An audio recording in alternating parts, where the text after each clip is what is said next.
اعوذ باللہ من الشیطان اللعین الرجیم بسم اللہ الرحمن الرحیم رب اشرح لی صدری ویسر لی امری واحلل عقدۃ من لسانی یفقہوا قولی ان اللہ وملائکتہ یصلون علی النبی یا ایہا الذین آمنوا صلوا علیہ وسلموا تسلیما۔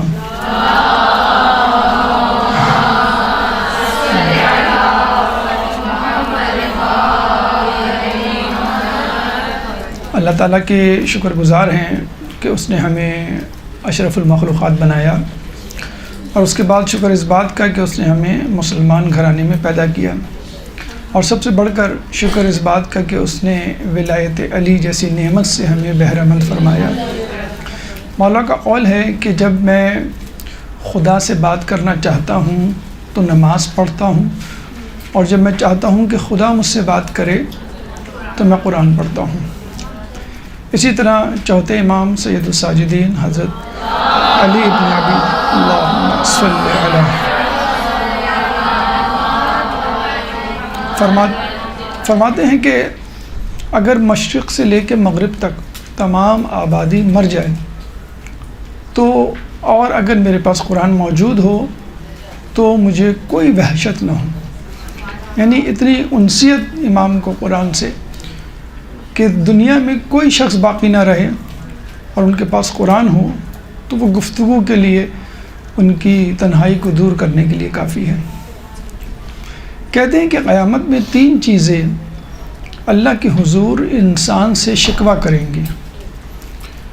ایک تو مسجد محلے کی، کہ جو کہے گی کہ یہ شخص میرے محلے میں رہتا تھا لیکن نماز پڑھنے میرے پاس نہیں آتا تھا۔ دوسرا عالم دین، جو کہے گا کہ میں اس کی دسترس میں تھا، اس کے قریب تھا، لیکن اس نے کبھی مجھ سے استفادہ حاصل کرنے کی توفیق نہیں حاصل کی۔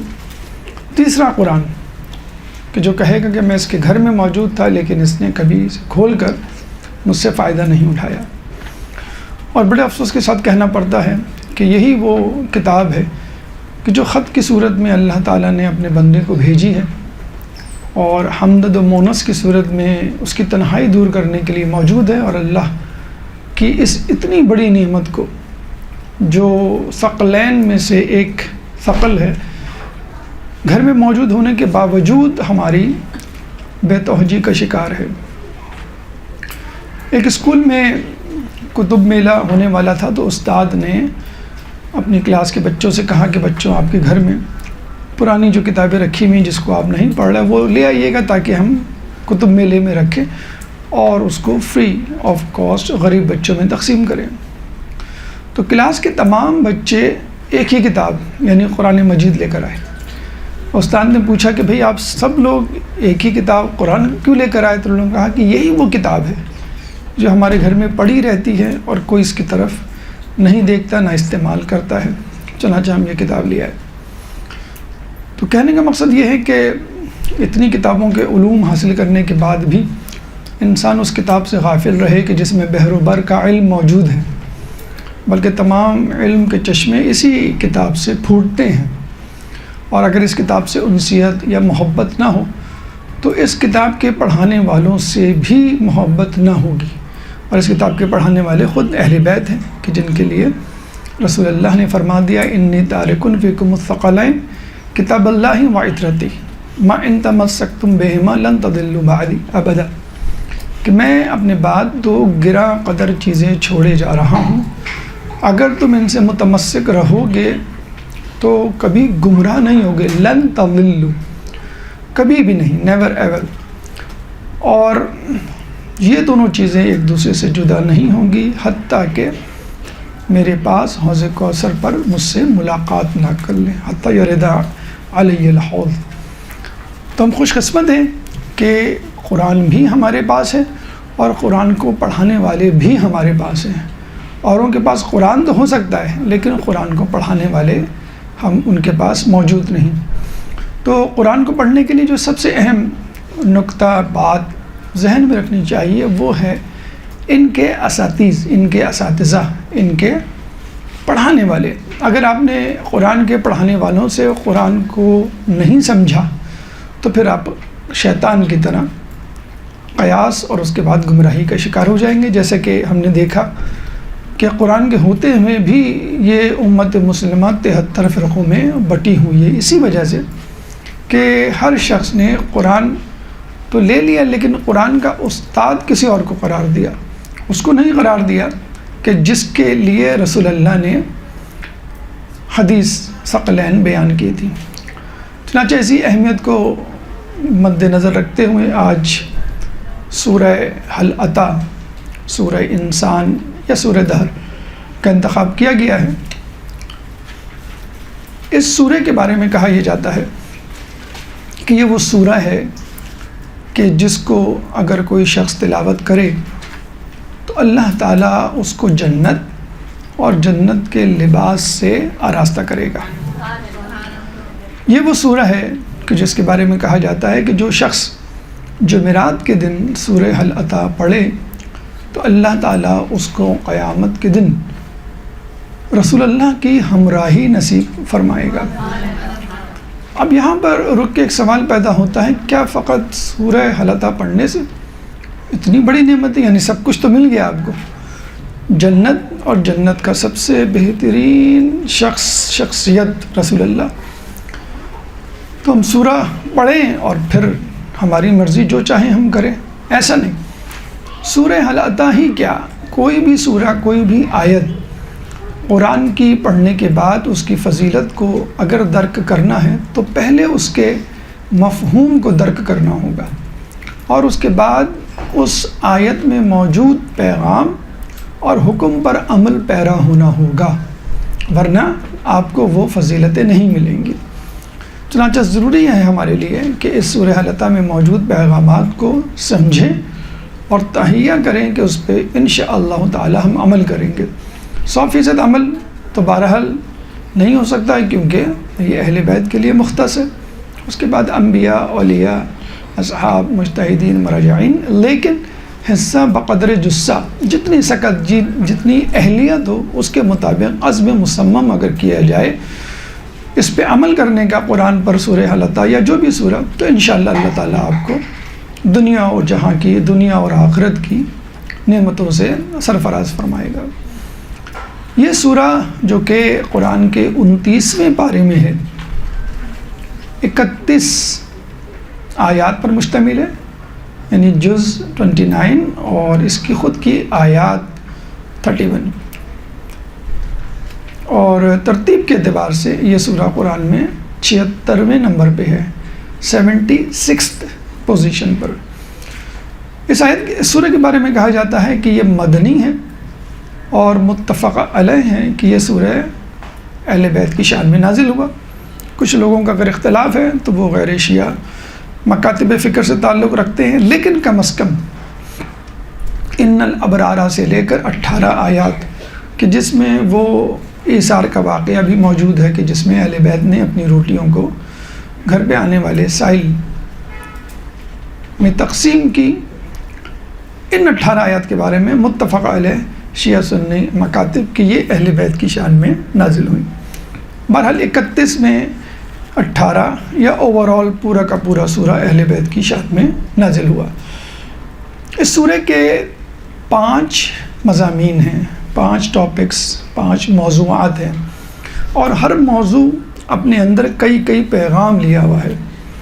5 موضوعات میں سے جو شروع کے 4 موضوعات ہیں، ان 4 موضوعات میں تقریباً 5 پیغامات نکلتے ہیں، اور آخری حصے میں ایک پیغام تقریباً 20-21 پیغامات ہیں. انشاءاللہ اللہ سے دعا ہے کہ ہمیں ان پیغامات کو آپ تک پہنچانے کی توفیق عطا فرمائے اور ہم سب کو ان پیغامات پر عمل کرنے کی توفیق عطا فرمائے. ایک درود پڑھ دے محمد والے محمد.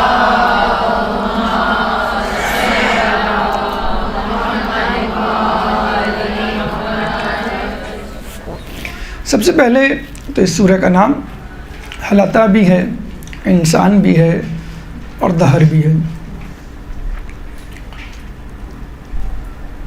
بسم اللہ الرحمن الرحیم. حل عطا علی الانسان حین من الدہر لم یکن شیئا مذکورا. کیا انسان پہ کوئی ایسا وقت نہیں گزرا کہ وہ دنیا میں کوئی خاص قابل ذکر شے تھا ہی نہیں، بلکہ کوئی قابل ذکر شے تھا ہی نہیں. تو حل عطا بھی آ گیا، لفظ انسان بھی آ گیا اور دہر بھی آ گیا. بلکہ حل عطا کے لفظ کو تو خود علامہ اقبال نے اہل بیت کے حوالے سے استعمال کرتے ہوئے کہا کہ بانوئے آں تاجدار حل عطا مرتضیٰ و مشکل کشا و شیر خدا. بی بی سیدہ کی فضیلت بیان کرتے ہوئے، بی بی مریم سے تقابل کرتے ہوئے کہ بی بی مریم کے پاس ایک ہی فضیلت کی نسبت تھی اور وہ تھی حضرت عیسیٰ علیہ السلام کے حوالے سے، اور جناب سیدہ کے پاس 3 نسبتیں تھیں کہ وہ رسول اللہ کی چہیتی بیٹی تھی، واحد اکلوتی بیٹی. اس کے بعد جناب حسنین کی مادر گرامی، جنت کے سردار، اور جناب مرتضیٰ کی زوجہ. 3 نسبتیں.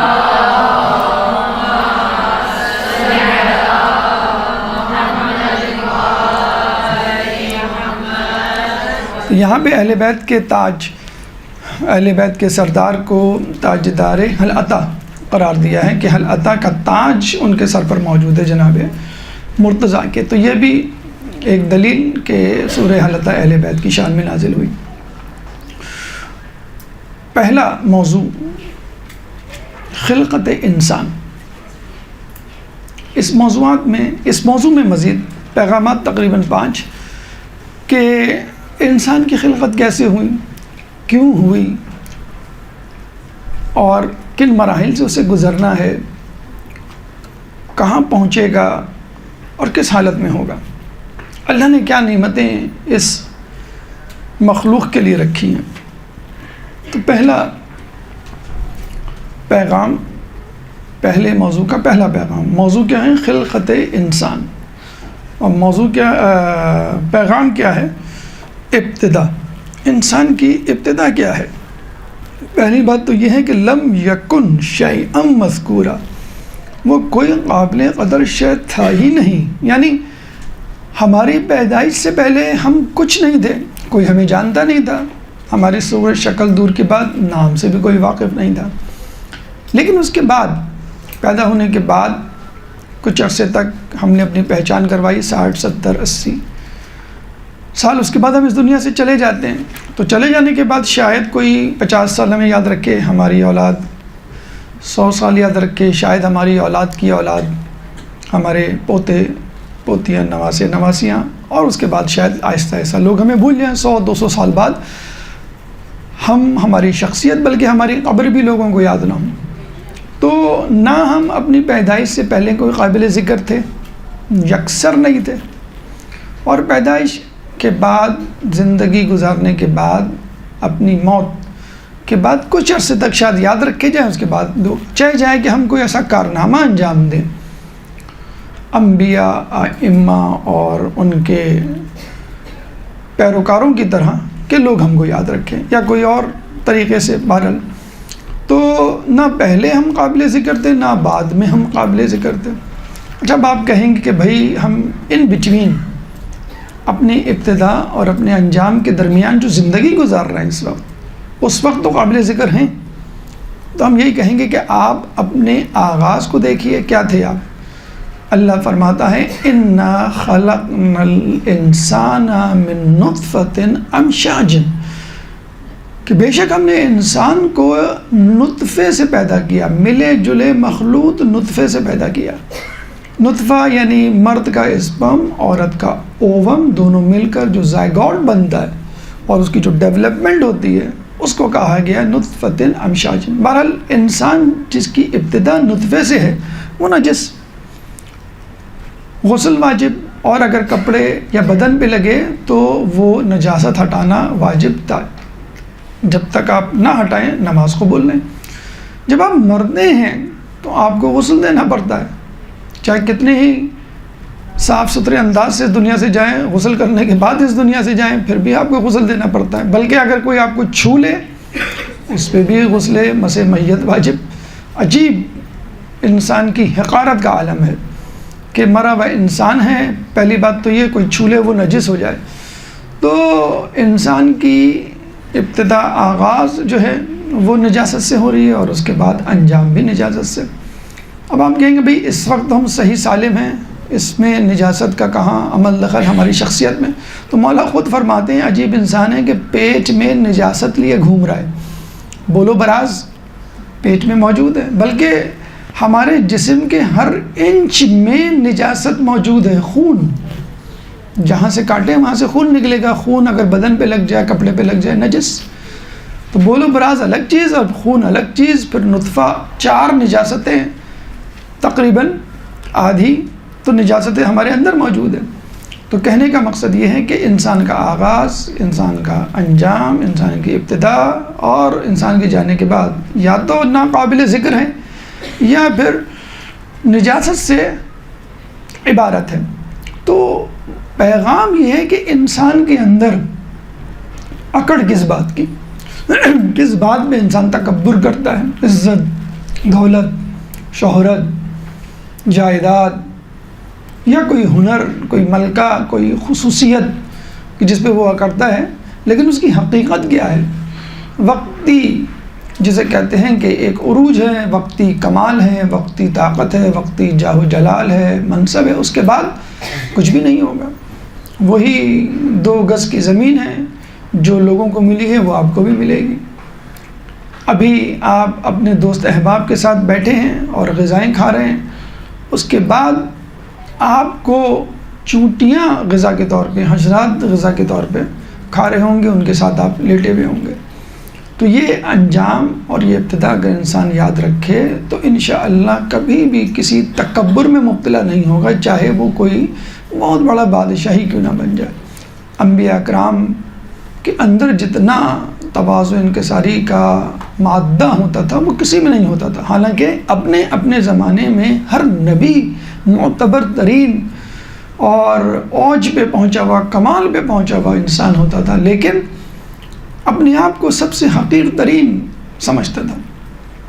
کسی نے خدا نے موسیٰ علیہ السلام سے کہا کہ جب دوسری مرتبہ آنا میرے پاس تو ایسی شخصیت، ایسی چیز کو لے کے آنا جس کے بارے میں تم سمجھتے ہو کہ وہ تم اس سے بہتر ہو۔ دیکھا جائے موسیٰ علیہ السلام کسی بھی کو بھی پکڑ کے لے جاتے، ہر شے، ہر شخص ان سے کمتر تھا، وہ تو نبی تھے نا۔ جانوروں، جمادات، نباتات، حیوانات کی بات چھوڑیں، انسانوں میں بھی جو بھی ہوتا حواری ہوتا ان کا، کوئی ان کا خلیفہ ہی کیوں نہ ہوتا، وہ سب ان سے کمتر ہی تو ہوتا، لیکن کہتے ہیں کہ موسیٰ علیہ السلام کسی انسان کو نہیں لے کے گئے کہ شاید یہ مجھ سے کسی جہت میں آگے ہو، کسی انداز میں، کسی زاویے سے بہتر ہو خدا کے نزدیک بنسبت میرے، تو میں کیوں کسی کو لے کے جاؤں۔ وہ یاد ہے نا کہ جب وہ توریت کی تختیاں لے کر آ رہے تھے تو تھوڑی دیر کے لیے دل میں ایک زعم پیدا ہوا کہ مجھ سے بہتر کوئی ہوگا، میرے پاس تو توریت ہے، کتاب الہی ہے، مجھ سے بہتر کوئی ہوگا۔ فوراً کہا موسیٰ یو ٹرن لے لو، جاؤ فلاں جگہ، فلاں دریا پہ ایک شخص ہے، یہ علامات ہیں، وہ تمہیں علم سکھائے گا۔ پھر آپ نے دیکھا موسیٰ علیہ السلام نے کیسا زانو تلمس طے کیا، اور خضر علیہ السلام نے کس طرح ان کو ٹریٹ کیا جیسے ایک مونٹیسری کا بچہ، کہ خبردار کوئی سوال کیا، اگر سوال کیا تو میں ناراض ہو جاؤں گا۔ موسیٰ علیہ السلام نے ایک سوال کیا، پھر معذرت چاہی، پھر دوسرا سوال کیا، کہا کہ بھئی میں نے تمہیں کہا تھا کوئی سوال نہیں، پھر تیسرا سوال کیا تو کیا کہا، ھذا فراق بینی و بینکم، کہ اب میرے اور تمہارے درمیان، جیسے کہ ٹیچر کلاس سے نکال دیتا نا کہ بس ٹھیک ہے اب آپ نکل جائیں، اب اس کلاس میں بیٹھنے کے قابل ہیں۔ یہ موسیٰ علیہ السلام کی حیثیت اور اوقات ان کو یاد آئی۔ ایک دفعہ موسیٰ علیہ السلام گڑھا کھود رہے تھے، پتھر کے اندر ایک کیڑا نظر آیا، تو موسیٰ علیہ السلام نے کہا کہ اللہ نے اس کیڑے کو کیوں پیدا کیا، یعنی زمین کے اندر، پتھر کے اندر کیڑا۔ تو اللہ نے کہا کہ پھر اللہ سے پوچھا کہ اللہ مجھے بتا تو نے اس کیڑے کو پیدا ہی کیوں کیا، یعنی کیا اس کی افادیت، چھوٹا سا تھوڑا سا نقطۂ برکت ہو، کیڑا ہے۔ تو اللہ نے کہا اے موسیٰ یہ کیڑا بھی یہی پوچھ رہا ہے کہ تو نے موسیٰ کو کیوں پیدا کیا۔ تو وہی بات ہے کہ اینگل کی بات، زاویے کی بات، آپ اپنے آپ کو کچھ سمجھ رہے ہیں، وہ سامنے والا جو ہے وہ آپ کو کچھ سمجھ رہا ہوتا ہے. تو وہ کیڑا کہہ رہا ہے کہ تو نے موسیٰ کو کیوں پیدا کیا, یہ کس نعوذ باللہ کر کے آ جائے, یہ کس کھیت کی مولی. موسیٰ کہہ رہے ہیں کہ بھئی یہ کون ہے, اس کی کیا ضرورت.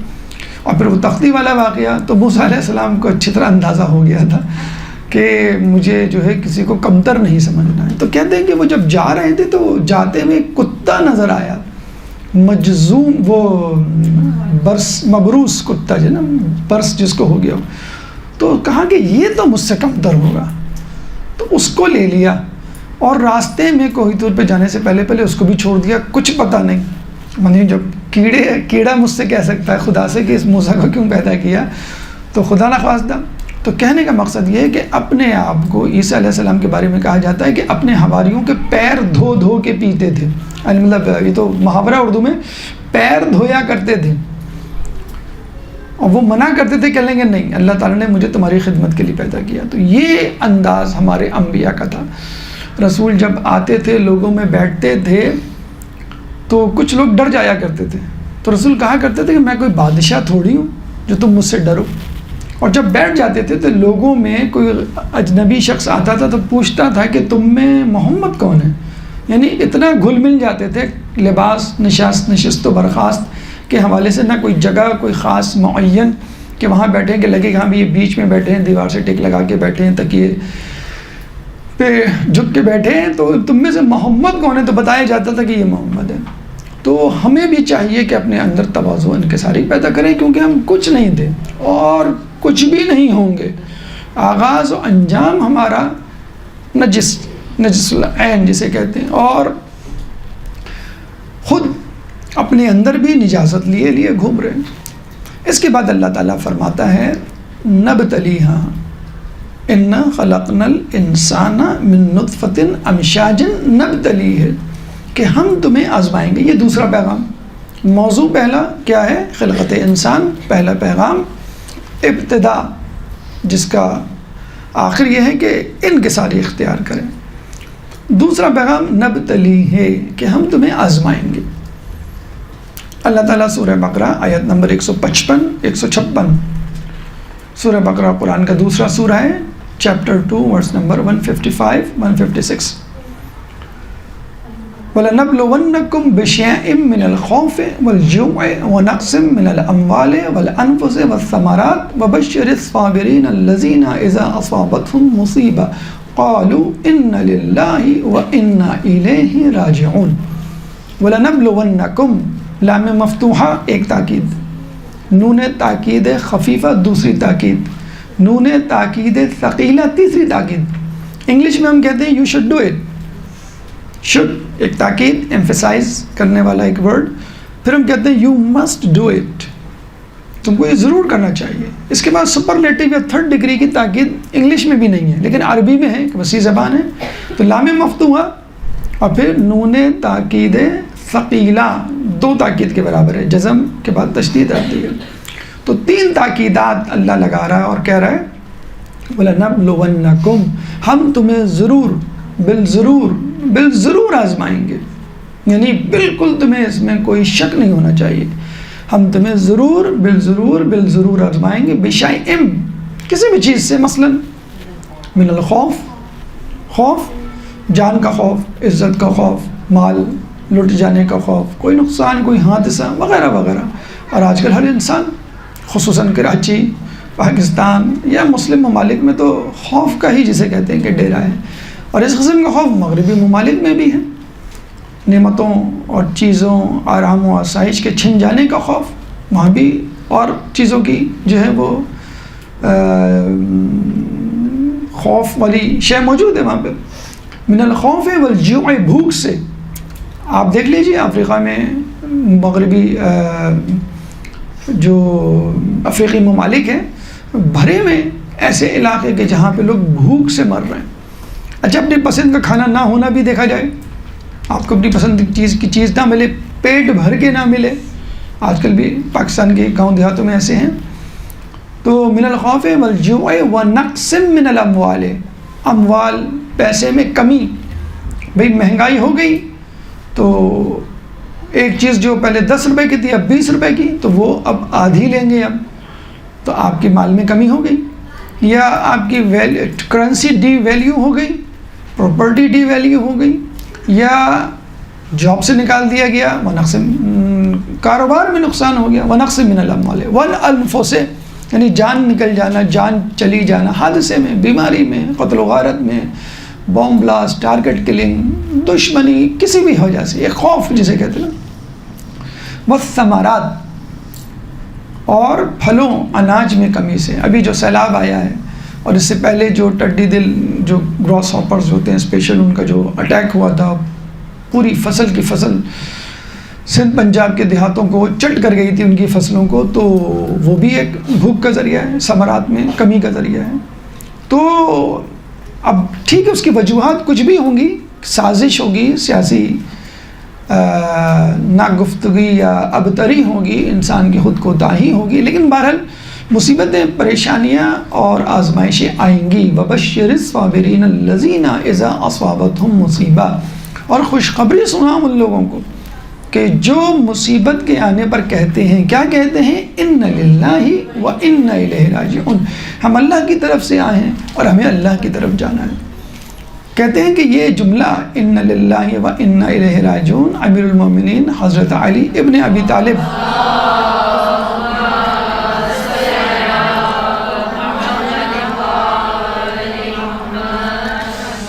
کا تھا کہ جب وہ کوئی موت کی خبر سنتے، کسی حادثے کی، کوئی افسوسناک واقعے کی، تو کہا کرتے تھے کہ ہم اللہ کی طرف سے آئے ہیں، ہمیں اللہ کی طرف جانا ہے۔ تو اللہ کو یہ جملہ اتنا پسند آیا کہ اس نے اس جملے کو قرآن کی زینت بنا دیا۔ تو جو قرآن کی آیات پر عمل کریں انہیں اصحاب کہتے ہیں، اور جن کے الفاظ قرآن کی زینت بن جائیں ان کو اہل بیت کہتے ہیں۔ اللہم صلی علی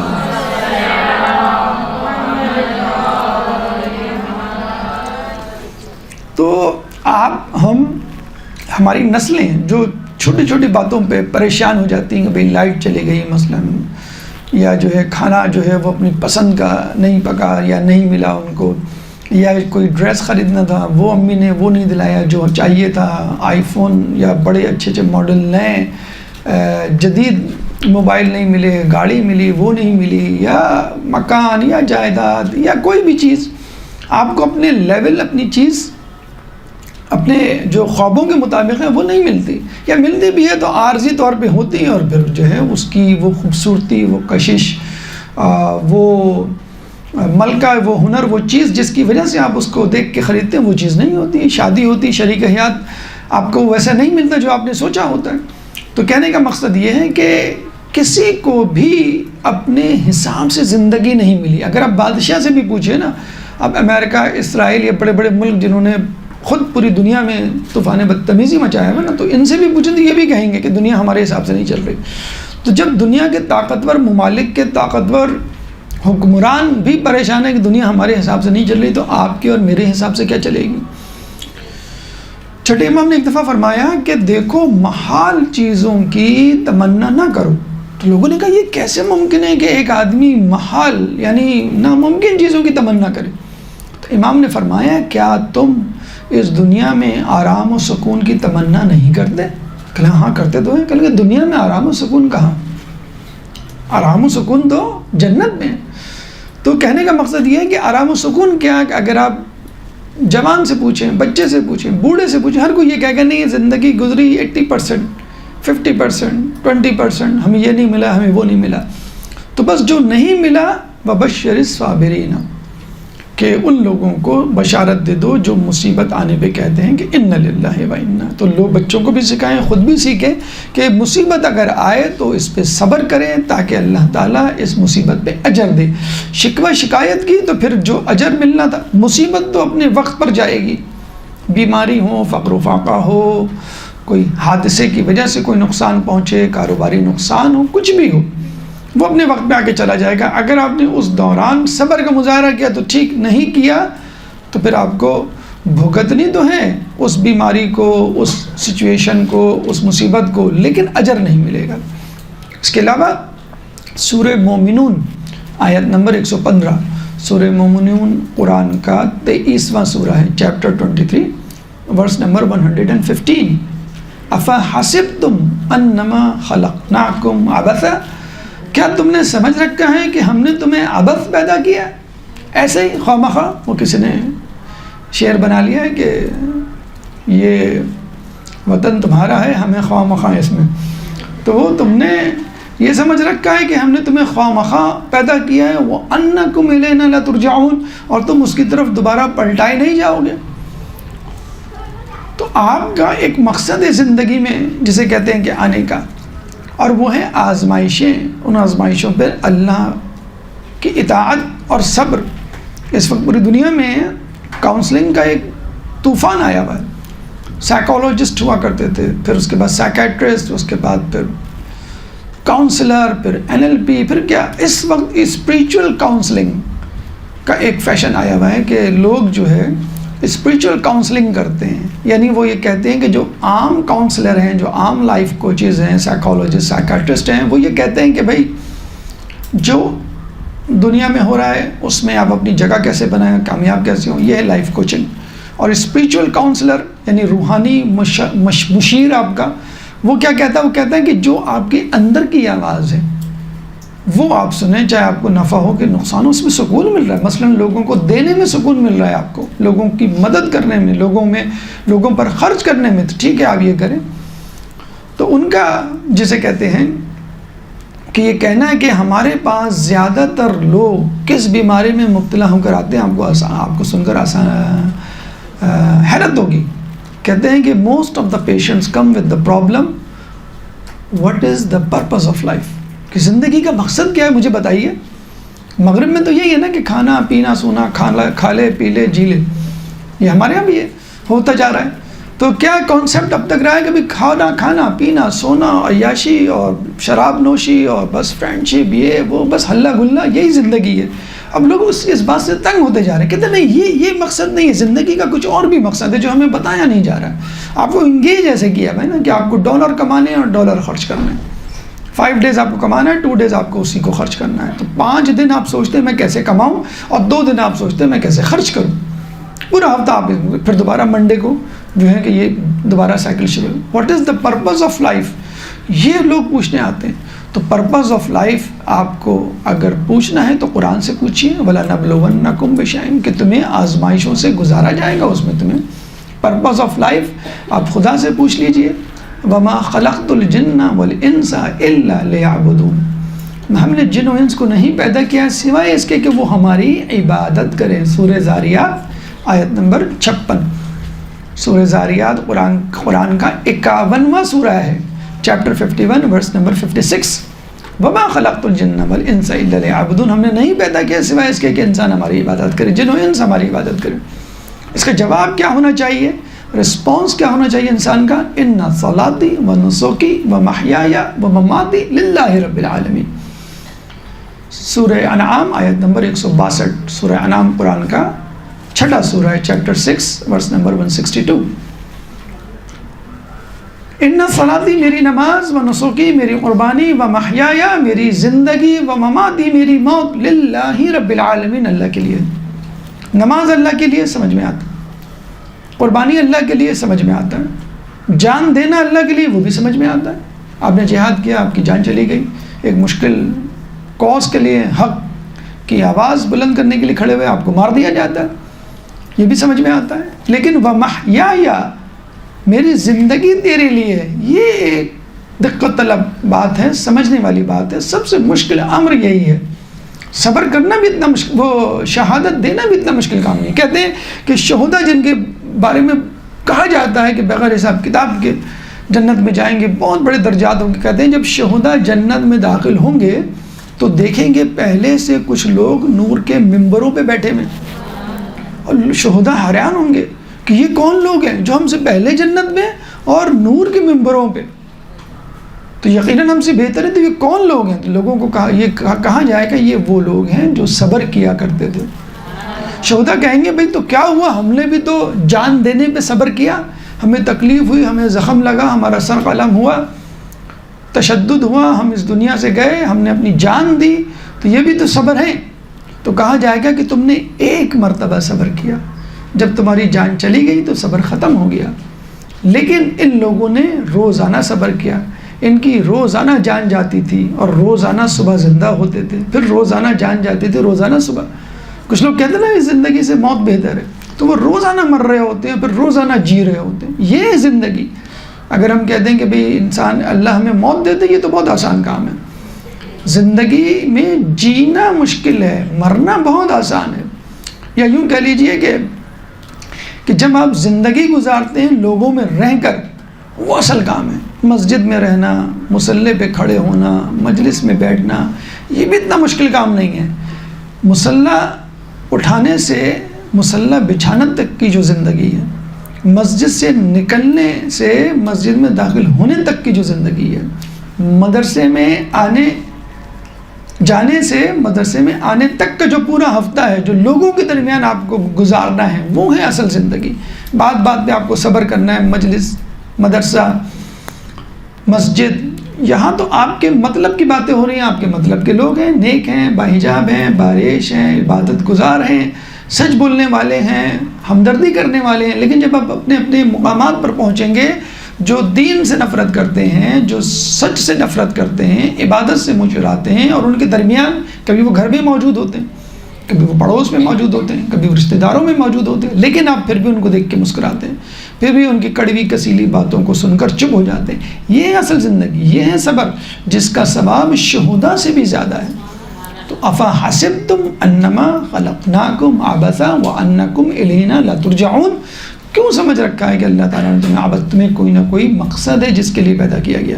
اور یہ وہی مقصد ہے کہ جب آج مغربی دنیا اس مقصد کو تلاش کرنے کے لیے اپنے کاؤنسلر، اپنے سائیکالوجسٹ، اپنے ماہر نفسیات کے پاس جا رہی ہے کہ زندگی کا مقصد کیا ہے، جس مقصد پہ ہمیں لگایا گیا وہ مقصد نہیں ہے. اللہ تعالیٰ سورہ کے پہلے موضوع خلقت انسان میں جو دوسرا پیغام دیتا ہے وہ ہے نبتلی ہے، ہم تمہیں آزمائیں گے.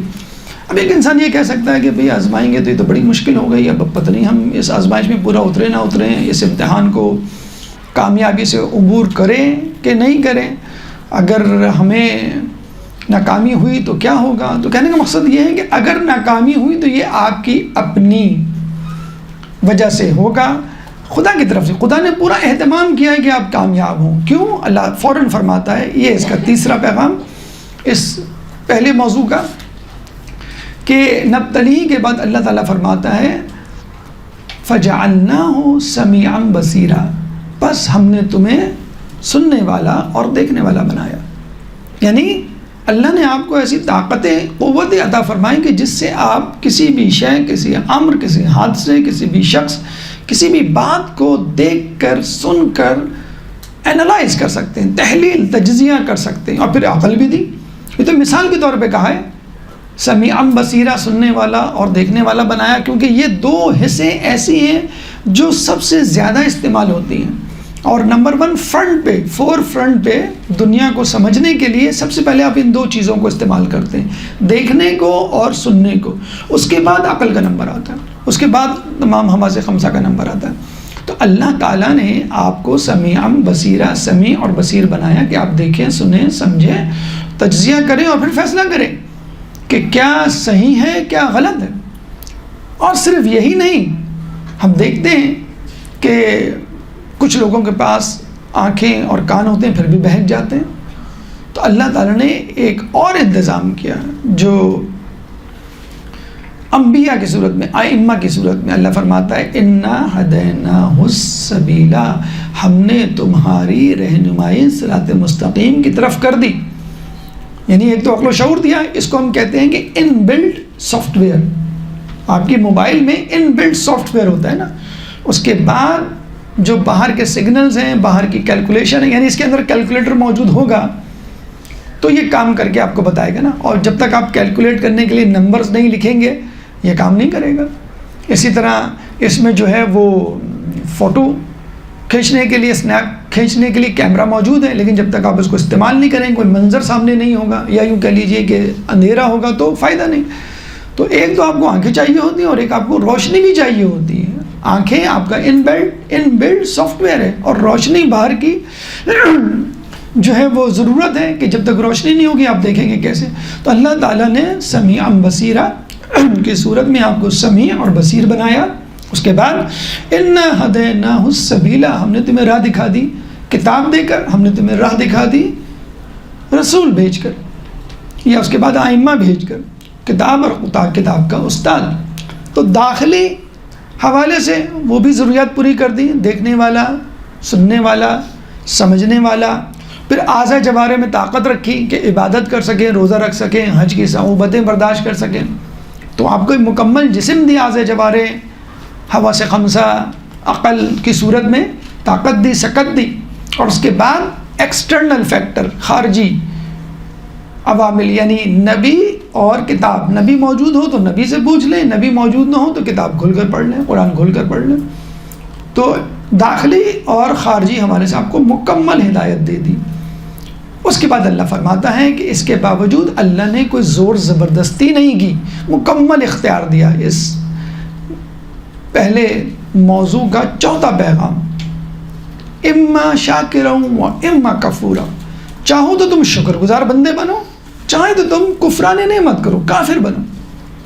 ایک دفعہ رسول کے پاس ایک شخص آیا، کہنے لگا کہ میرا بھائی کرسچن ہو گیا ہے، عیسائی ہو گیا ہے، میں اس کو چاہوں تو زور زبردستی اسلام میں داخل کر سکتا ہوں، مجبور کر سکتا ہوں اسلام لانے پر.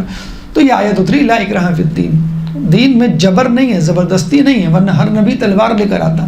رسول اللہ نے بھی جو تلوار نکالی وہ ڈیفینس، دفاع کے طور پہ اتاری. یہ نہیں کہ تم مجھ کو مان لو نبی، ورنہ میں تمہاری گردن اڑا دوں گا. اس طرح تو ہر کوئی. نبیوں کو نبی کیوں نہیں، بادشاہ کیوں نہیں بنایا؟ اسی لیے نہیں بنایا کہ بادشاہ بنا دیتے تو سب کے سب مسلمان ہو جاتے. لوگ اکثر کہتے ہیں نا کہ بھئی ائمہ کو خلافت بھی دی گئی تھی ولایت کے ساتھ، بلکہ خلافت ولایت کا حصہ ہے، تو ہمارے ائمہ اس سے کیوں محروم رہے؟ اگر ان کے پاس کرسی، اقتدار، حکمرانی ہوتی، خلافت ہوتی تو کتنا ہمارا مذہب پھلتا پھولتا نہیں. تو اسے کہتے تھے کہ ہر ایرا غیرہ نتو خیرہ آپ کے پاس جمع ہو جاتا کہ بھئی کرسی اقتدار ان کے پاس ہے، اگر نہیں مانا تو گردن اڑا دی جائے گی. اس عمل کا، اس ایمان کا کیا فائدہ ہوتا جو کرسی اور اقتدار کے رعب کی وجہ سے انسان قبول کرتا اور اسلام لاتا؟ صرف ایک نبی جناب سلیمان علیہ السلام، وہ بھی ان کے کہنے پر ریکویسٹ کی تھی انہوں نے کہ انبیاء، بادشاہوں کا دورہ ہے کہ بہت لوگوں کی بادشاہتیں پھیلی، تو مجھے ایسی بادشاہت دے کہ تمام بادشاہ حیران ہو جائیں. عمر کا صبا جو ہے وہ حیران ہو گئی تھی بالکل. تو اس لیے ان کو دی گئی تھی، ورنہ تو حقیقت تو یہ ہے کہ ابتلاءات، مسائل، پریشانیوں میں آپ اس دین کو سمجھیں اور اس دین میں داخل ہوں. تو اللہ تعالیٰ کہتا ہے کہ اما شاکرا و اما کفورا، کہ تم چاہو تو شکر کرنے والے بندے بنو، اس کو قبول کر لو، تم چاہو تو کفران نعمت کرو اور وہ قبول نہ کرو. چوتھا پیغام اب اللہ تعالیٰ جو ہے وہ بتا رہا ہے کہ قبول کرنے والوں کا، شاکر لوگوں کا کیا انجام ہوگا، اور کفورا، کافر، کفران نعمت کرنے والوں کا کیا انجام ہوگا. کافروں کے لیے اللہ تعالیٰ یہ چوتھا پیغام ہے کہ پانچواں، پہلا پیغام کیا تھا؟ ابتدا. دوسرا پیغام آزمائش. تیسرا پیغام یعنی نعمتیں، آسائش جو کہ آزمائش کے لیے ہیں. چوتھا پیغام یعنی جبر نہیں ہے. اچھا، پانچواں پیغام کہ جس میں اللہ تعالیٰ نے سزا و جزا بتا دی ہے. جو انکار کرے گا، انا اعتدنا للکافرین سلاسل و اغلالا و سعیرا، کہ جو کفران نعمت کرے گا اس کے لیے ہم نے تیار کر رکھا ہے. کیا تیار کر رکھا ہے؟ عذاب کس طرح کا؟ سلاسل، زنجیریں، اغلالا طوق، سعیرا شعلے. جہنم کی آگ کے بارے میں کہا جاتا ہے کہ جہنم کی آگ کو 1000 سال تک سلگایا گیا، وہ سرخ ہو گئی. پھر 1000 سال تک سلگایا گیا، وہ نیلی پڑ گئی. پھر 1 سال تک سلگایا گیا، وہ سیاہ پڑ گئی. اس وقت جہنم کی آگ سیاہ ہے. یعنی اب جہنم کی آگ میں جب خدا نخواستہ کوئی ڈالا جائے گا تو اس کو کچھ نظر نہیں آئے گا. دیکھیں، کچھ نظر نہ آنا، اندھیرا، گھٹا ٹوپ، سیاہی، یہ خود ایک ہیبت ناک ماحول ہے. آپ اپنے گھر میں ہوتے ہیں، لائٹ چلی جاتی ہے، گھبرا جاتے ہیں نا ایک دم سے. کوئی زلزلہ، طوفان، سیلاب کچھ بھی نہیں آیا، لیکن آپ کیا کہتے ہیں؟ فوراً لائٹ جلاؤ، کچھ نظر نہیں آ رہا، فوراً لائٹ جلائی جاتی ہے. تو یہ اندھیرا ہونا یہ خود ایک عذاب سے کم نہیں ہے. تو جہنم کی آگ کو سلگایا گیا، پہلے وہ سرخ ہوئی، پھر نیلی ہوئی، پھر اندھیرا چھا گیا۔ کہتے ہیں کہ جب تخلیق چادہ معصومین ہوئی تو ایک دم سے اندھیرا چھا گیا، تو فرشتے ہیبت سے کانپنے لگے اور کہنے لگے یا خدا اس کائنات میں روشنی کر، ہمیں کچھ نظر تو آئے۔ تو اللہ تعالیٰ نے نور فاطمہ کو تخلیق کیا۔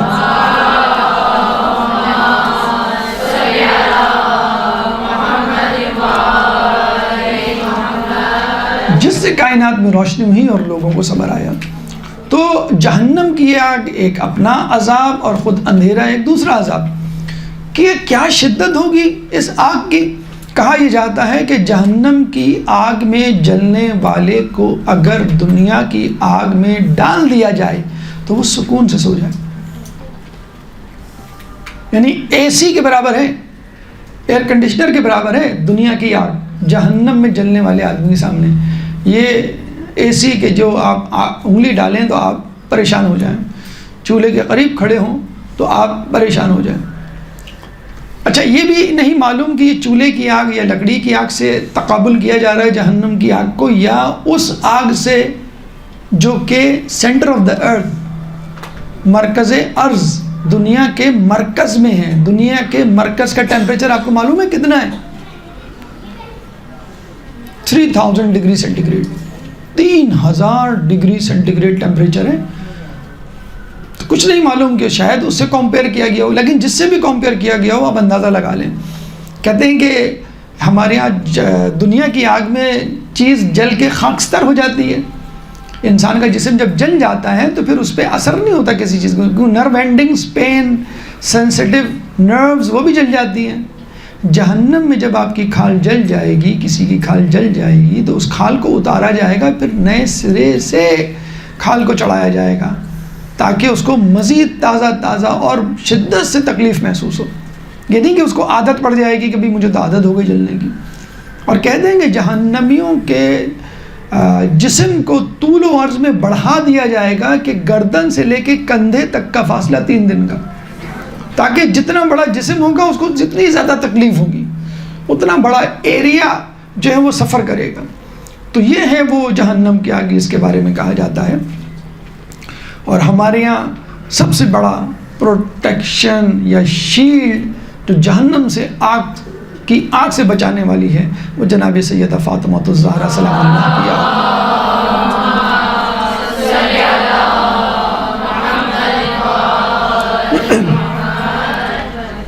اس کے بعد نیک لوگوں کی جزا، سزا کا تذکرہ ہو گیا۔ جزا کا ان الابرار یشربون من کاس کان مزاجھا کافورا، اور نیک لوگ ان پیالوں میں پیئیں گے کہ جن پیالوں میں کافور کی آمیزش ہوگی۔ کافور جو لذت وغیرہ کے لیے کسی پکوان میں ڈالا جاتا ہے، اور یہ کسی چیز کا امتزاج یا اس کی زیادتی اس لیے کی جاتی ہے کہ تاکہ 2 قسم کے ٹیسٹ جمع ہو جائیں۔ ہم خود اپنے علاقوں میں پیتے ہیں، لمکا ڈرنک پیتے ہیں، جب تک لیمو نہ ہو تو وہ لمکا نہیں کہلائے گا۔ ہم جو شیک پیتے ہیں اس میں جو ہے وہ کوئی فروٹ ڈال دیا جاتا ہے، اس کو پھر بنانا شیک یا جو بھی مینگو شیک کا نام دے دیا جاتا ہے۔ ہم جو آئس کافی پیتے ہیں اس میں چاکلیٹ کی ٹاپنگ ہوتی ہے۔ تو اللہ کو معلوم تھا کہ زمانہ آئے گا ٹرمرک کافی جو ہے اسٹار بکس والوں نے نکالی ہوئی ہے، تو وہ ٹاپنگ اسی لیے ہے کہ اس کی لذت جو ہے مزہ دوبالا ہو جائے۔ تو اللہ تعالیٰ نے بھی اس طرح کی جو ہے وہ ٹاپنگ یا اس قسم کی جو ہے لذت ہے، تو بس ایک نعمت ہے جس کا تذکرہ کیا گیا ہے۔ تو یہ ہے وہ جزا و سزا۔ اچھا یہ جو جزا و سزا ہے اللہ نہ بھی بتلائے تو بھی آپ کے اندر موجود ہے۔ جنہوں نے بیالوجی پڑھی ہے انہوں نے پڑھا ہوگا کہ ہمارے برین میں ایک پارٹ ہے جس کو ہم کہتے ہیں ہائپوتھیلمس۔ اس ہائپوتھیلمس میں ایک سینٹر ہے جس کو ہم کہتے ہیں پنشمنٹ اینڈ ریوارڈ سینٹر، کہ جب انسان کوئی صحیح کام کرتا ہے تو ریوارڈ سینٹر اس کو خوش کر دیتا ہے، اس کا موڈ ٹھیک ہو جاتا ہے، اور پنشمنٹ سینٹر جب آپ کوئی گناہ کرتے ہیں تو وہ پنشمنٹ سینٹر آپ کو گلٹی کانشیس ایک پریشانی میں مبتلا کر دیتا ہے، ارسپیکٹو کہ آپ کسی مذہب سے تعلق رکھتے ہیں کہ نہیں، ارسپیکٹو کہ آپ کا خدا پہ بھی بلیو ہے کہ نہیں، کہ ایسا شخص جب وہ جھوٹ بولے گا اس کو فیل ہوگا کہ یہ میں نے غلط کام کر دیا، میں نے جو ہے کسی پہ ظلم کیا تو یہ میں نے غلط کام کر دیا۔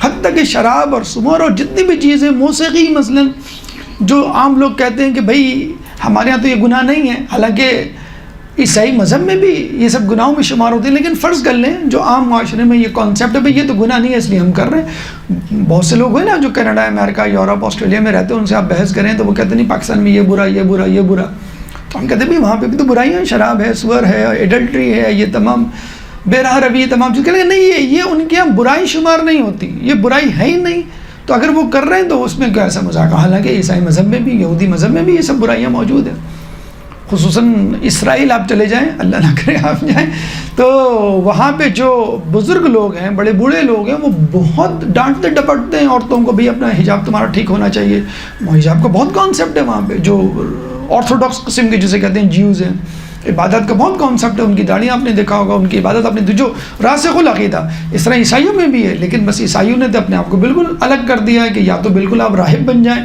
یا پھر مادر پدر آزاد بن جائیں۔ کہنے کا مقصد یہ ہے کہ آپ کا تعلق کسی مذہب سے ہو یا نہ ہو، آپ خدا پہ بلیو کرتے ہوں یا نہ ہوں، لیکن یہ فطری بات ہے، اچھا کام کریں گے تو دل میں ایک راحت و سرور پیدا ہوگا، اب برا کام کریں گے تو ایک گلٹی کانشنس، ایک ضمیر کی خلش آپ کے اندر محسوس ہوگی۔ تو یہ سب کیا ہے؟ ریوارڈ، پنشمنٹ ریوارڈ سینٹر جو کہ ہائپوتھیلمس کے اندر موجود ہے، جو گناہ کرنے پہ آپ کو سونے نہیں دیتا، خوشی کرنے پر، نیکی کرنے پر آپ کو خوشی کی نیند جسے کہتے ہیں وہ سلا دیتا ہے۔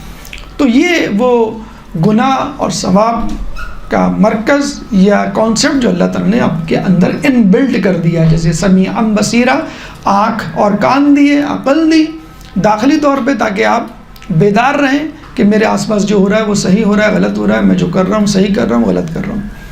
یہ ہے پہلا موضوع، اور اس کے اندر موجود 5 پیغامات۔ اس کے بعد دوسرا موضوع نیک انسان کی خصوصیات۔ ایک درود پڑھ دے محمد والے محمد۔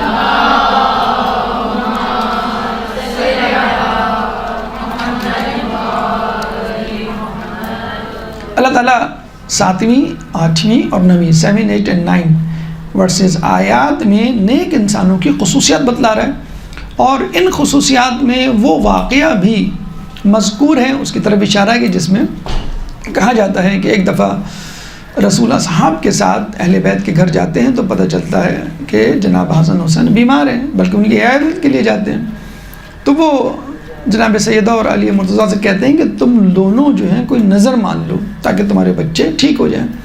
تو انہوں نے نظر مانی 3 روزوں کی، اور 3 روزے ان کے ٹھیک ہونے پہ رکھے، اور کہا جاتا ہے کہ پہلے دن جب وہ افطار کے لیے بیٹھے تو کوئی جو ہے سائل آیا، اور جس کے بارے میں قرآن کے مطابق مسکین آیا، تو کہتے ہیں کہ جناب علی نے اپنی روٹی دی بھی، جناب سیدہ، جناب فضہ، حسن حسین، تمام لوگوں نے 5 روٹیاں دے دیں، 5 کی 5، کسی نے کچھ اپنے پاس نہیں بچایا، پانی پی کے روزہ افطار کر لیا۔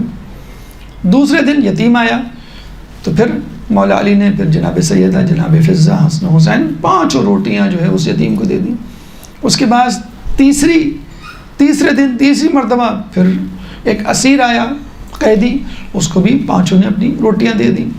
تو اس پہ اللہ تعالیٰ نے یہاں پہ یہ آیت جو ابھی آ رہی ہے اس ٹکڑے میں وہ اتاری۔ تو اللہ تعالیٰ پہلی صفت، دوسرا موضوع ہمارا نیک انسانوں کی خصوصیات، اور پہلی صفت بتلا رہا ہے وَيُوفُونَ بِالنَّذْرِ، وہ اپنی نظر کو پورا کرتے ہیں۔ نظر یعنی جب آپ باقاعدہ طور پہ صیغہ پڑھتے ہیں اور یہ اللہ سے عہد کرتے ہیں، وعدہ کرتے ہیں، مثلاً میں امتحان میں پاس ہو گیا تو 2 رکعت نفل پڑھوں گا، میرا فلاں کام ہو گیا تو میں 3 روزے رکھوں گا مثلاً۔ تو پہلی بات تو یہ ہے کہ یہ وہ لوگ، نیک لوگوں کی خصوصیت یہ ہے کہ وہ اپنی نظر کو پورا کرتے ہیں۔ اچھا، ایک تو یہ نظر جو واجب ہے، جو کرنی ہے، ایک یعنی ایسا وعدہ، ایسا عہد جو آپ اللہ سے کرتے ہیں جو آپ کو پورا کرنا ہے۔ اگر آپ غور کریں تو ہم سب نے عالم ذر میں اللہ سے ایک وعدہ کیا تھا۔ عالم ذر کیا ہے؟ ہماری اس دنیا، اس پیدائش سے پہلے ہم ذرات کی شکل میں تھے، تو اللہ تعالیٰ نے آدم سے لے کے خاتم سے لے کے قیامت تک آنے والے تمام انسانوں کو ذروں، ایٹم، خلیوں کی صورت میں جمع کیا اور پوچھا الستُ بربکم، تو انہوں نے کہا قالوا بلا شاہدنا، کیوں نہیں، کیا میں تمہارا رب نہیں ہوں؟ کہا کیوں نہیں، آپ ہمارے رب ہیں۔ اللہ تعالیٰ نے ان تمام ذرات سے اپنی توحید، رسول کی رسالت اور علی کی ولایت کا عہد و پیمان لیا، اور پھر اس کے بعد اس دنیا میں بھیجا. اچھا یہ بھی ہمیں ملتا ہے کہ اللہ تعالیٰ نے اس عہد و پیمان کو کاغذ پہ لکھوایا، جس فرشتے سے لکھوایا اسی فرشتے کے منہ میں یہ کاغذ جس پہ لکھوایا گیا عہد و پیمان اور لوگوں کے نام، اس کے منہ میں ڈال دیا، اور پھر اس فرشتے کو پتھر بنا کر زمین پر بھیجا. اب وہ حجر اسود کی صورت میں خانہ کعبہ میں نصب ہے.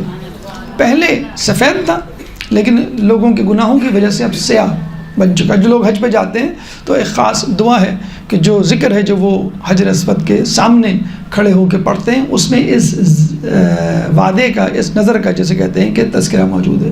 اور قرآن میں سورہ بنی اسرائیل آیت نمبر 85 میں یہ تذکرہ موجود ہے اس عالم زر میں لیے گئے عہد کا. سورہ بنی اسرائیل قرآن کا 70واں سورہ ہے، چیپٹر 17 ورس نمبر 85. الست بربکم قالوا بلا شاہدنا. تو یہ وہ پہلا دور حیات ہے. انسان پر 6 ادوار حیات گزرتے ہیں، گزریں گے.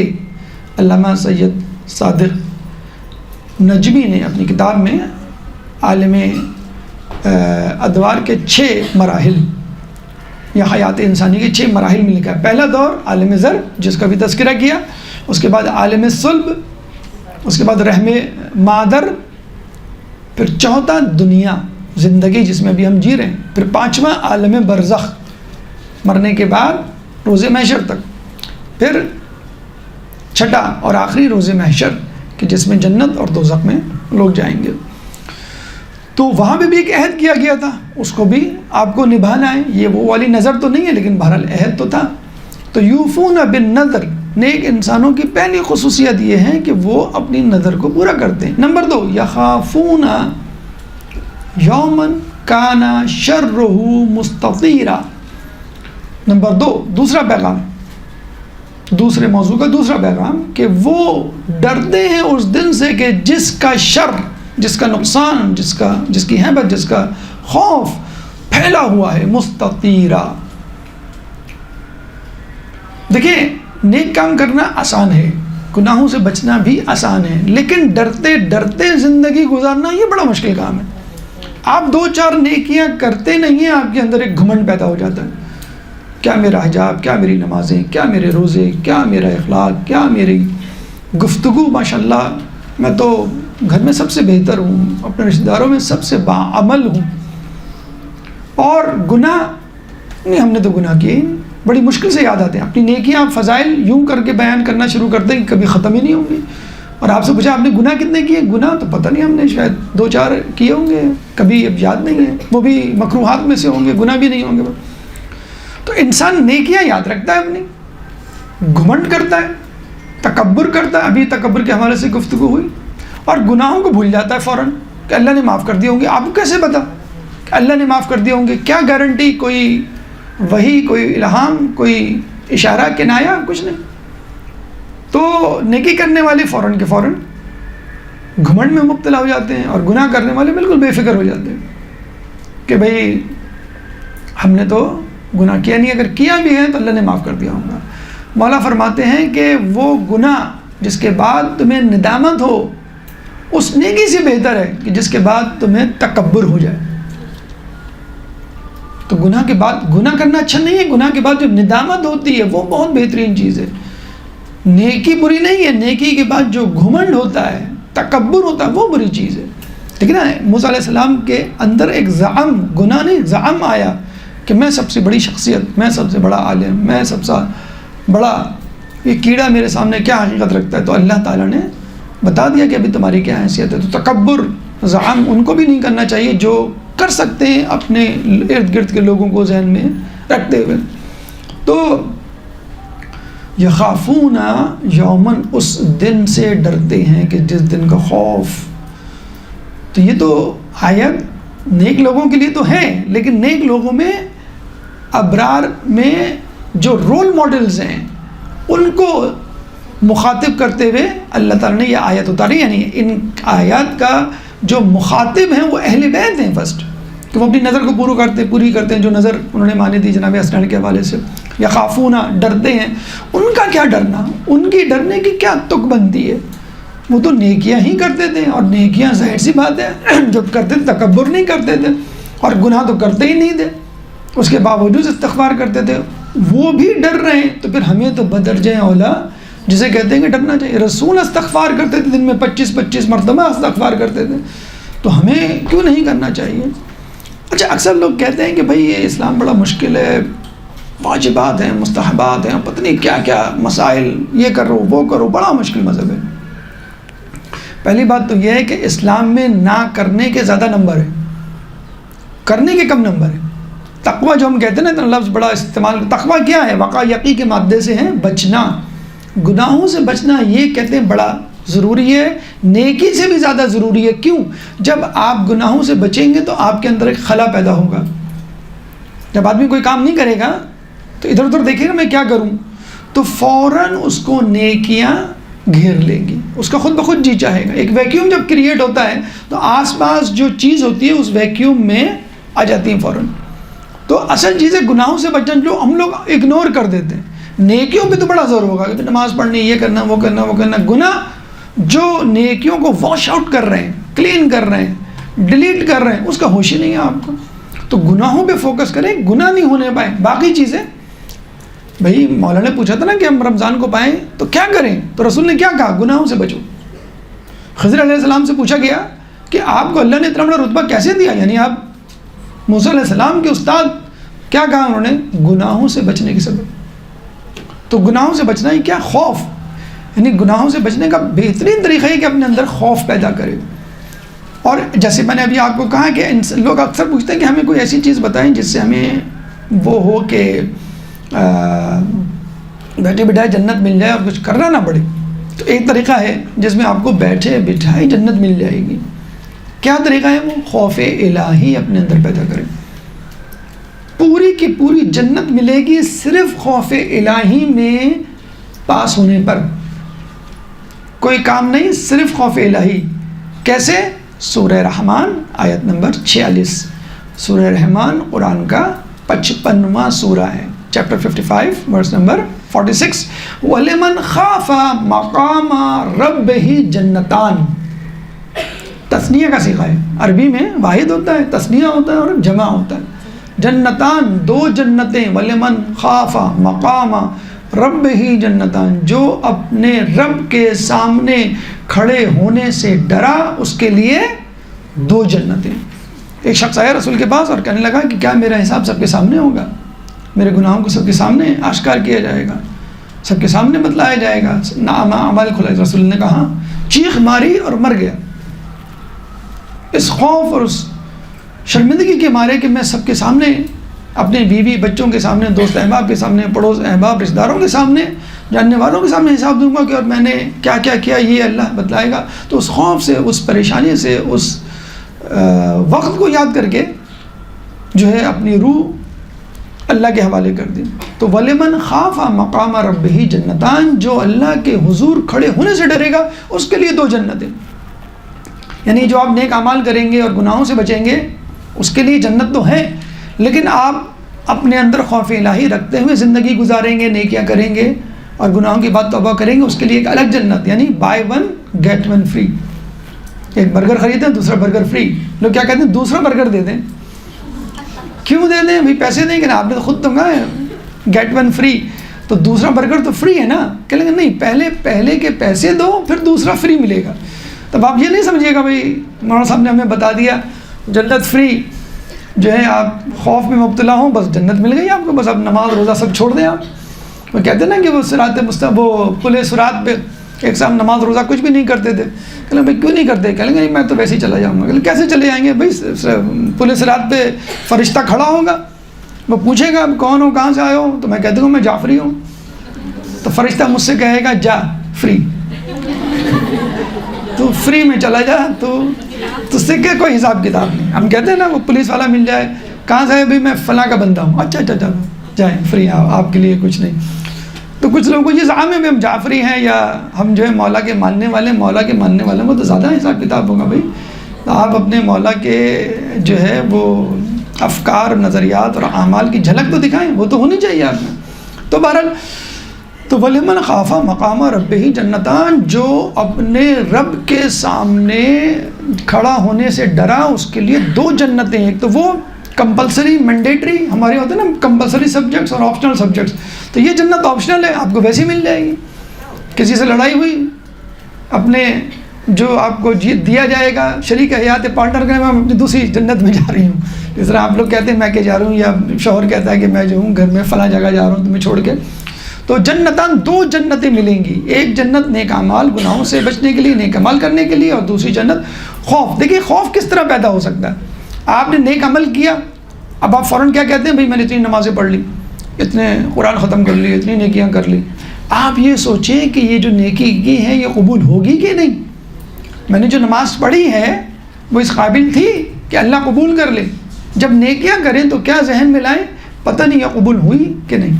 نمبر 1. نمبر 2، جب گناہ کریں اور گناہ کے بعد انشاءاللہ توبہ تو ضرور کریں گے، تو آپ یہ ذہن میں لائیں پتہ نہیں یہ گناہ معاف ہوا ہوگا کہ نہیں، اللہ نے میری توبہ قبول کی ہوگی کہ نہیں.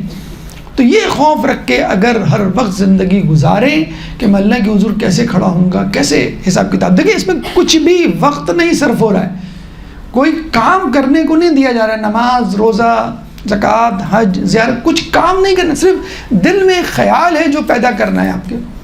اور یہ خیال نہ صرف فری والی جنت، buy one get one free والی جنت آپ کو دلائے گی، بلکہ جو واجب جنت ہے، مینڈیٹری اعمال کرنے کے سبب، گناہوں سے بچنے کے سبب، وہ جنت بھی دلائے گی. جب خوف پیدا ہوگا تو خود بخود یہ بات پیدا ہوگی بھئی اگر میں نے نماز نہیں پڑھی تو مجھے عذاب ملے گا.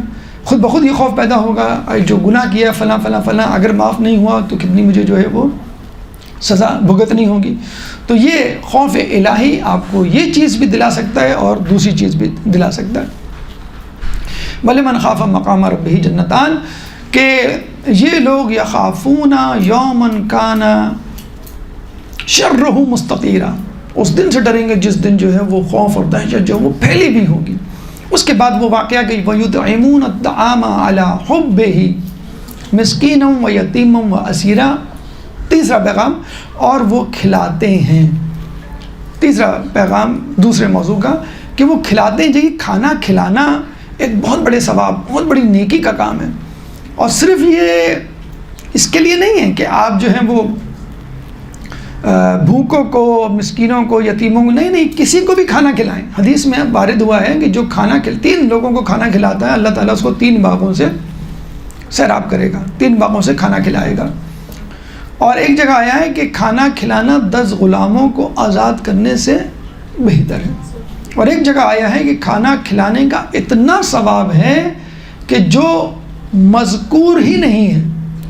ایک تو نماز شب کے حوالے سے ہمیں ملتا ہے کہ قرآن میں امام ششم فرماتے ہیں کہ نماز شب کا اتنا ثواب ہے کہ قرآن میں لکھا ہی نہیں گیا، یعنی پورا قرآن بھر جائے اور کوئی جگہ ہی نہ بچے کسی نیک عمل کی جزا کے لکھنے کے لیے. تو نماز شب کا اتنا ثواب ہے، تو نماز فجر کا جو واجب ہے روزوں کا اور باقی لوگ کتنا ثواب ہوگا. تو یا تو نماز شب کے بارے میں ہمیں ملتا ہے کہ اتنا ثواب کہ جو مذکور ہی نہیں ہے مکمل طور پہ. مذکور کا مطلب ہے مکمل طور پہ مذکور نہیں ہے. اور ایک کھانا کھلانے کے لیے، اور یہ ہم نے بتا دیا آپ کو، یہ فقط فقیر و مسکین کے لیے نہیں ہے، کسی کو بھی. گھر والوں کو آپ نے ٹریٹ دے دی، گھر والوں کو آپ نے چلو بھائی آج فلاں جگہ چلتے ہیں یا فلاں چیز کھاتے ہیں، یا پکا کے خاتون خانہ نے جو ہے وہ کھلا دی، یہ اسی میں جسے کہتے ہیں شمار ہوگا. ہمارے ہاں جو ہے وہ جب کھانا کھاتے ہیں تو بل دیتے ہوئے جو ایک دوسرے کی شکل دیکھ رہے ہوتے ہیں، یا دعوت کرنے کا کہا جائے تو وہ ٹینشن میں خاتون خانہ آج کل تو بس وہ دیکھ منگا لی، ابھی بڑی ماشاءاللہ بھابھی کے ہاتھ میں بڑا ذائقہ ہے نا. بھابھی کے ہاتھ میں نہیں، یہ جو میاں فلاں ہیں وہ پکوان والے، یہ ان کا ہے، یہ شیرمال ان کی ہے، یہ میٹھا ان کا ہے. اب گلاب جامن کا ایک کانسیپٹ آ گیا، چھوٹی چھوٹی بوندیاں اس میں ڈال کے یہ میٹھا آ گیا آپ کا. تو یہ باہر کے کھانے ایک تو روحانیت نہیں، اور دوسری بات یہ وہ محبت جسے کہتے ہیں اپنائیت نہیں ہوتی کہ جو ہونی چاہیے.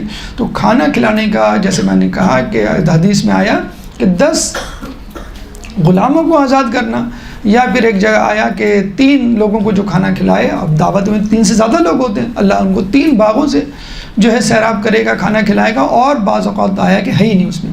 پھر اللہ فرماتا ہے تیسرا پیغام، وَلَا يُطْعِمُونَ الطَّعَامَ عَلَى حُبِّهِ، یعنی خود ان کو اس کی ضرورت تھی، چاہت تھی، خواہش تھی. کس کی؟ کھانے کی.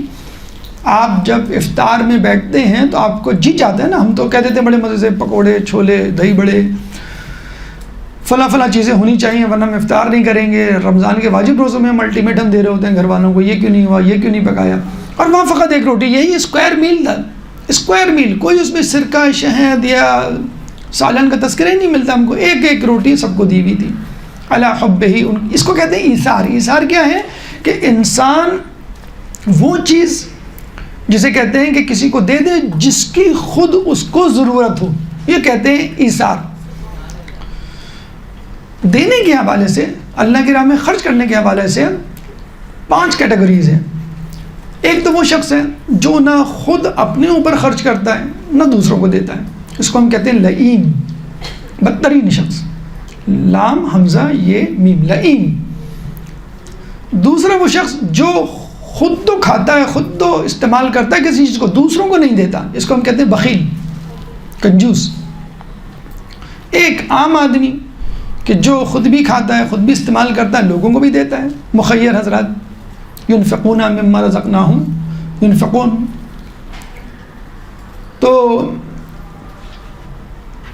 جو اللہ نے ان کو دیا ہے، یہ شروع کی آیت میں ہے کہ ذالک الکتاب لا ریب فیہ ھدی للمتقین الذین یؤمنون بالغیب ویقیمون الصلاۃ ومما رزقناہم ینفقون، کہ وہ لوگ ہیں، یہ کتاب ان کے لیے ہدایت ہے، اس میں کوئی شک نہیں ہے۔ کن لوگوں کے لیے؟ یؤمنون بالغیب، جو ایمان رکھتے ہیں غیب پر، اس کے بعد یقیمون الصلاۃ، نماز کو قائم کرتے ہیں، اور اللہ کی راہ میں جو ہم نے دیا ہے وہ خرچ کرتے ہیں، مما رزقناہم ینفقون، کہ جو ہم نے دیا اس پہ۔ تیسری اہم خصوصیت بتائی گئی ہے مومن کی، تو جو آپ بھی استعمال کریں دوسروں بھی دیں، اس کو مخیر حضرات۔ جو شخص مانگنے پر زیادہ دے، یعنی 2 درہم مانگے وہ، اور آپ اس سے 2 درہم مانگے، وہ آپ کو 10 درہم دے دے، اس کو ہم کہتے ہیں سخی۔ مولا سے کسی نے پوچھا تھا نا کہ حاتم طائی کے پاس اگر 40 دروازوں سے 40 لوگ آتے تھے تو وہ 40 لوگوں کو دیتا تھا، تو مولا نے کہا میں ایک مرتبہ میں اتنا دے دیتا ہوں کہ اس کو نوبت ہی نہیں آتی باقی دوسرے تیسرے دروازے سے آنے سے، تو اس کو سخی کہتے ہیں۔ جو بن مانگے دے، اکثر ہم بچوں کو مانگنے سے پہلے دے دیتے ہیں، بتا دیتے ہیں ہم آپ کو یہ لائیں گے، یہ تحفہ دیں گے، اس کو ہم کہتے ہیں کریم۔ اللہ کا ایک نام کریم بھی ہے۔ اور ایک ہوتا ہے ایثار کرنے والا، مؤثر آپ کہہ سکتے ہیں، فاعل، اس میں فاعل کہ ایثار کرنے والا، یعنی جو چیز آپ کو ضرورت ہو وہی چیز آپ کسی کو دے دیں، اور یہ بہت بڑا کام ہے۔ کریم تو چلیے ٹھیک ہے کہ آپ نے بن مانگے دے دیا، لیکن ہو سکتا ہے آپ کے پاس وہ چیز موجود ہو۔ سخی بھی ٹھیک ہے، آپ نے دے دیا، ٹھیک ہے، آپ کے پاس آ رہا ہے، آپ دیتے جا رہے ہیں، لیکن یہ جو ایثار ہے نا، آپ کو اس چیز کی ضرورت تھی اور وہی دے دی آپ نے، اب چاہے وہ ایک روٹی کیوں نہ ہو، یہ بہت بڑا کمال ہے، جس چیز کی آپ کو ضرورت تھی۔ تو کہتے ہیں کہ جنگ احد میں ایک صحابی آخری سانسیں لے رہے تھے، تو پیاسے تھے، تو کوئی شخص آیا ان کے پاس پانی لے کر، تو انہوں نے کہا یہ جو سامنے یہ شخص تڑپ رہا ہے، اس کو پہلے پانی دو۔ ایک اور صحابی تڑپ رہے تھے، آخری سانسیں لے رہے تھے، تو ان کو پانی دینے کے لیے یہ گیا، یہ وہ شخص، تو ان صحابی نے کہا نہیں، جو سامنے ایک اور شخص جو تڑپ رہا ہے ان کو پانی دو، یہ جام کنی کی حالت میں۔ اس کے پاس گئے تو تیسرا شخص داعی اجل کو لبیک کہہ چکا تھا، جام شہادت نوش فرما چکا تھا۔ ابھی شخص بھاگا بھاگا پانی کا پیالہ لے کر دوسرے شخص کے پاس آئے جو زخمی حالت میں تھے، صحابی، وہ دم توڑ چکے تھے، جام شہادت نوش فرما چکے تھے۔ وہ دوڑا دوڑا پہلے شخص کے پاس آیا تو وہ بھی جام شہادت نوش فرما چکے تھے۔ تو اس پانی کی تینوں کو ضرورت تھی، اور تینوں نے ایک دوسرے کے پاس جو ہے وہ، ایک دفعہ رسول کے پاس ایک کھانا کسی نے بھیجا تھا، تو رسول نے کسی دوسرے کو بھیجا، اس نے کسی دوسرے کو بھیجا، اس نے تیسروں کو بھیجا، اور پھر 7 لوگوں سے ہوتا ہوا خود رسول کے گھر میں واپس آئے۔ تو اس طرح ہوتا تھا۔ مولا علی یاد نہیں ہے آخری وقت تھا کہ جناب سید سے کہا تم کچھ کھاؤ گی، بہت اصرار کیا، حالانکہ انہوں نے یہی کہا کرتے تھے کہ مجھے رسول نے منع کیا ہے کہ علی سے کچھ مانگنا مت، ہاں خود کچھ لے آئیں۔ ہمارے کیا ہوتا ہے کہ شوہر سے مانگو، اگر نہیں دے تو ہمیں بتاؤ، بہت ہے ہمارے پاس تم دینے کو، نہیں فون دلا رہا تم کو نئے ماڈل کا، ہم تمہیں دلائیں گے، اور بتانا اس کو دیکھو میں اپنے گھر سے لے کے۔ یہ اس طرح تو ہمارے یہاں ٹریننگ ہوتی ہے بچیوں کی، تو جھگڑا ہو جائے، آ جانا، تم ہم پہ بھاری نہیں ہو، ایک وقت کھانا ہم تمہیں دے سکتے ہیں 2 وقت کا۔ تو وہاں یہ کہا گیا تھا کہ علی سے کچھ مانگنا نہیں، ہاں خود کچھ لے آئیں۔ تو وہ کتنی انہوں نے ضد کی تھی، اصرار کیا تھا مولا نے، تو انہوں نے بتایا تھا ہاں انار کھانا ہے، اور جب انار لے کر آ رہے تھے تو ایک شخص مل گیا کہ مجھے انار کھلا دو، میں بھوکا ہوں۔ تو مولا علی نے انار کے 2 ٹکڑے کیے اور پورا انار اس کو کھلایا. ہم ہوتے تو شاید انار کھول کے 2-4 دانے اس کو دے کے، جو ہم ڈھونڈتے ہیں نا جیب میں سکے، تو وہ زرد رنگ کا نوٹ نکل آتا ہے، 20 کی بجائے کبھی 5000 کا بھی نکل آتا ہے، تو فوراً رکھتے ہیں اندر. کہنے لگا آدھا انار کھانے کے بعد کہنے لگا کہ مجھے اور کھانا ہے. اب آپ بتائیں مولا علی کی کیا حالت ہوئی ہوگی. بی بی نے اتنے عرصے کے بعد ایک چیز کی خواہش کی، اور وہ بھی اس پوری کی پوری اس فقیر کی جسے کہتے ہیں کہ نظر ہو گئی. لیکن بی بی بھی بہرحال وہ عام خاتون تھوڑی تھی. کہتے ہیں کہ جب مولا علی جب بھی جنگوں سے آتے تھے تو خالی ہاتھ گھر میں آتے تھے، سب لوگ مال غنیمت لے کر آتے تھے، اور یہ خالی ہاتھ. خیبر میں اتنا غنیمت تقسیم ہوا اور خیبر جیتی، بلکہ کوئی جنگ علی کے بغیر جیتی کہاں گئی ہے، کہ اس میں علی کو جو مال غنیمت، اچھا جو زیادہ بہادری دکھاتا تھا، پرفارمنس جیسا ہمارے مین آف دا میچ ہوتا ہے، اس کو سب سے ہمیں ملتا ہے نا، ایک مجموعی رقم تقسیم ہوتی ہے، اور ایک تو علی تو ہر جنگ کا مین آف دا میچ جسے کہتے ہیں. تو آج فائنل میچ ہو سکتا ہے آپ لوگوں کا ذہن جو ہے ہماری طرف ہو کہ نہیں ہو. بہرحال تو کہنے کا مقصد یہ ہے کہ لوگوں نے، خواتین نے آ کے بی بی کو تانا دیا تھا کہ تمہیں بڑا فخر ہے اپنے شوہر پہ کہ میرا شوہر مال غنیمت کے لیے نہیں لڑتا، جب آتا ہے تو خالی ہاتھ آتا ہے، حالانکہ سب سے زیادہ مال غنیمت کا حقدار ہوا کرتا تھا، ہوتا ہے وہ. آج ہم دیکھیں گے علی خالی ہاتھ کیسے آتے ہیں. ایک چادر ملی تھی جس میں 5 کلو سونا ٹکا ہوا تھا. وہ جب نکالا گیا، اس کو تولا گیا، 5 کلو سونا، اور بہت علی گیا حق میں، حصے میں سب زیادہ آیا. کہتے ہیں علی اس جگہ، اس علاقے سے گزرے جو علاقہ مشہور تھا بیواؤں اور یتیموں کا. تمام خیبر کا مال غنیمت اس راستے میں تقسیم کر دیا. اور جب بی بی نے مولا کو خالی ہاتھ آتے دیکھا تو سجدے میں گر گئی کہ علی اگر آج آپ کچھ لے آتے تو مدینے کی عورتوں کے سامنے میں شرمندہ ہوتی. ہمارے یہاں اللہم صلی علی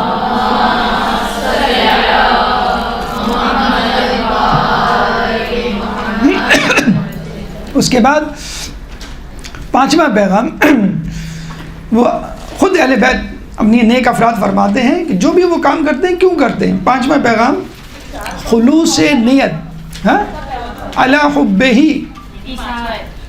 پہلا یہ چوتھا ہے نا، علی حبہ. پہلا پیغام ہے یوفون بالنذر، دوسرا پیغام ہے یخافون ڈرنے والے، تیسرا پیغام یطعمون کھلانے والا، کھانا کھلانا. 5واں پیغام ہے علی حبہ ایثار، چوتھا. اب 5واں پیغام انما نطعمکم لوجہ اللہ، کہ ہم نے تو تمہیں اللہ کی وجہ، اللہ کے سبب کھلایا ہے. ولا نرید منکم جزاء ولا شکور، اور ہم تم سے کوئی جزا اور شکر بھی نہیں مانگتے. جزا تو بہت دور کی بات ہے، شکر بھی نہ ادا کرو، ہمیں تمہاری اس کی پرواہ نہیں ہے. مولا فرماتے ہیں کہ جس نیکی کا تمہیں صلہ نہ ملے سمجھ لو وہ نیکی قبول ہو گئی. ہم اکثر کہتے ہیں نا کبھی ان کے ساتھ نہ کہتے ہیں، تحفے تحائف دیتے ہیں، وہ ہماری غیبتیں کرتی ہیں، ہماری جڑیں کاٹتی ہیں، ہماری جو تعلقات خراب کرواتی ہیں، ہمارے لیے مسائل پیدا کرتے ہیں. بھائی یہی تو نیکی ہے جس کا آپ کو صلہ مل رہا ہے. تو جب آپ نیکی کر لیں تو پھر اس کی توقع نہ رکھیں. قیامت میں کتنے لوگ اللہ کے پاس آئیں گے اور کہیں گے اللہ ہم نے تیری نماز، روزے اور پتہ نہیں کیا کیا نیکیاں کی، تو اللہ کہے گا نہیں، تم نے کسی اور کے لیے کی، جس کے لیے کی اس سے مانگو. تو سب سے بدنصیب شخص تو وہی ہے، بدنصیب تو وہ بھی ہے گناہ گار جو جہنم میں جائے گا، لیکن وہ دنیا میں کچھ لذت لے کے تو گیا، لیکن وہ کتنا بدنصیب ہے جو دنیا میں نیکیاں کر کے اللہ کے حضور آیا اور اس کو کہا جاتا ہے تمہارے لیے کچھ بھی نہیں ہے. کیوں؟ کہ تم نے نیکیاں اللہ کے لیے تھوڑی کی تھی، لوگوں کے لیے کی تھی، جس کے لیے کی تھی اس سے مانگ. تو خلوص انما الاعمال بالنیات، اعمال کا ترم نیت پر ہے. اگر نیت ہی خالص نہیں ہے تو پھر آپ کسی بھی عمل کو کر لیں پہاڑ جیسا، وہ روئی کے گالوں کی طرح قیامت میں اڑ جائے گا. اس کے بعد مزید پیغامات انشاءاللہ اگلے درس میں آپ کے سامنے پیش کیے جائیں گے. اللہ تعالیٰ سے دعا ہے کہ جو کچھ پڑھا سنا اس پہ عمل کرنے کی توفیق عطا فرما. اللہ تعالیٰ سے دعا ہے کہ سورہ دہر کے پیغامات کو اپنی زندگی میں جاری و ساری کرنے کی توفیق عطا فرما. قرآن کو پڑھنے، سمجھنے، اس پہ عمل کرنے کی توفیق عطا فرما. جو پریشان حال ہیں ان کی پریشانی کو دور فرما. جو بے روزگار ہیں ان کو رزق حلال عطا فرما. جو رزق حلال کما رہے ہیں ان کے رزق حلال میں برکت عطا فرما. جو مقروض ہیں ان کے قرضوں کو ادا فرما. جو زندان میں ان کو رہائی عطا فرما. جو سفر میں ان کو منزل عطا فرما. جو گمشدہ ہیں ان کو ان کے پیاروں سے ملا. جو مظلوم ہیں ان سے ظلم کو دور فرما، امام کے ظہور میں تعجیل فرما، ہمیں ان کے انصار و اعوان میں شامل فرما۔ ربنا تقبل منا انک انت السمیع العلیم وتب علینا انک انت التواب الرحیم برحمتک یا ارحم الراحمین۔